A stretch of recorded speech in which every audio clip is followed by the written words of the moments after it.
guys, please don't ignore that voice. When you hear your spirit man talking to you, telling you do this or don't do that, please know that that is God. That is your guidance. 24/7. Do not disobey the voice of the Lord. He is always right and he's always so far ahead of us. So just try not to deny that voice, because it's God talking to you.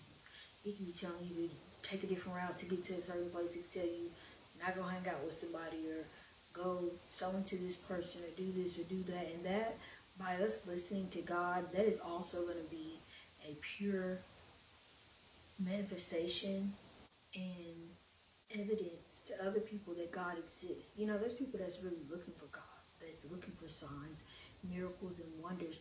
And just by you participating in the law of hearkening to his voice, you're being about his works, and you are just showing that God is real. People need to know that God is here.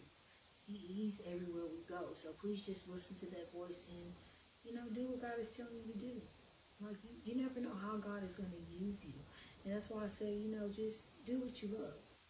Don't be afraid to do that thing you've always wanted to do. I don't care if you're, you know, thinking, what are my family members going to think? What are my friends going to think? Who cares? What does God think? When we get to heaven, we have to give accounts.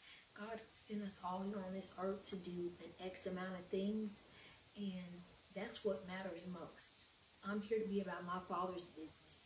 So, you know, we're not here to impress people. We're here to impress God. I want to make God look good. And sometimes you may do stuff that may look crazy, but if God is telling you to do that, you got to do it.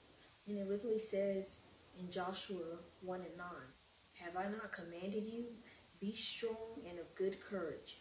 Be not afraid, neither be thou dismayed, for the Lord thy God is with you wherever you go. Wherever you go.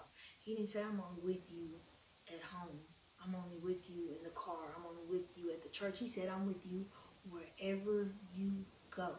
So that's another thing. You don't have anything to be afraid of. God is with you 24/7. Even if you feel like you don't feel him. Because you know what? Sometimes people say, well, I don't feel God, or how do I know if he's real? You got to spend time with God, just like anybody else. If you go hang out with a new friend today, how can you know if they're real or not?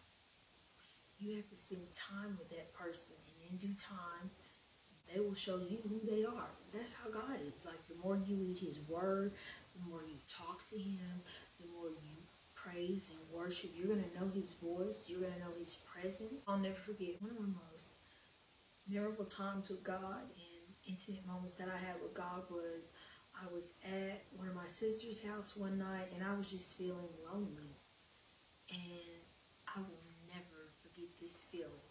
I was sleeping on the couch, and right before I went to sleep, like, the lights were still on, but I had just got my blanket, and I just felt God, like, wrap me in his arms. I will never forget that feeling.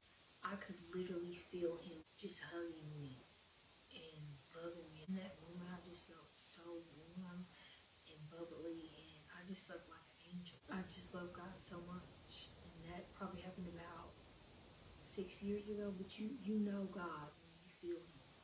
You know his voice, and that's all I can say. You just got to spend more time with him. Because the more time you spend with him, the more you're going to know him.